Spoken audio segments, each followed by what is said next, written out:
Intervenu en pleine remontée des tensions entre le Maroc et le Front Polisario sur la question du Sahara occidental, le crèche de l'Iglioune assurant la liaison Boufarik-Béchar-Tindouf a plongé l'Algérie dans le deuil, mais il a ouvert également une polémique autour de la présence d'une trentaine de Sahraouis à bord d'un avion militaire algérien, au moment où le Maroc se disait prêt désormais à intervenir militairement au Sahara occidental contre un déploiement présumé du Front Polisario. Le crèche de l'avion militaire algérien qui a fait 257 morts près de la base aérienne de Boufarik, à une trentaine de kilomètres de la capitale, est venu attiser les tensions. Une trentaine de Sahraouis à destination de Tindouf, l'appareil, un Ilyushin 76 de fabrication russe, devait assurer le vol entre Boufarik et les villes de Béchar et Tindouf,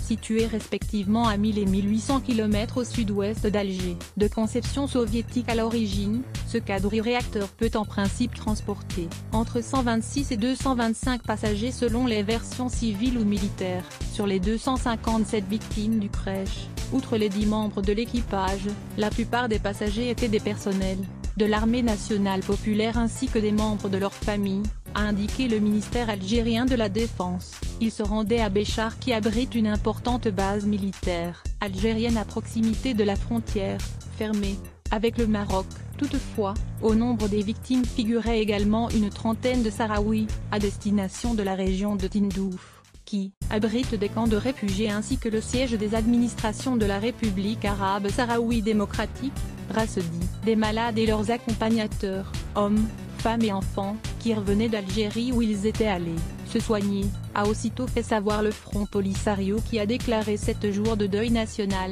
La presse marocaine s'interroge et dénonce la polémique a toutefois surgi après l'annonce d'un bilan, formulé différemment par le secrétaire général du FLN, le parti au pouvoir en Algérie. Jamel Oudab a en effet indiqué à la télévision privée algérienne en Nahar Télévision, que 26 membres du Front Polisario avaient été tués dans le crèche. La presse marocaine s'est aussitôt emparée de l'information pour s'interroger sur la présence de ces Sahraouis à bord de l'Ilyushin, et dénoncer le rôle de l'Algérie dans les conflits qui minent les relations entre Alger et Rabat depuis 1975. Pour le site Kiosque 360, ce crèche a mis à nu l'implication militaire directe d'Alger dans la formation, l'entraînement et l'approvisionnement des milices du Polisario. Le site affirme même que l'avion qui s'est écrasé ramenait à Tindouf des membres du Polisario à l'issue de leur formation. À l'appui de sa thèse, Kiosque 360 cite le journal Al-Massaé, rapportant dans son édition du 12 avril 2018, que des liaisons aériennes sont régulièrement assurées entre des bases militaires algériennes et les camps de Tindouf.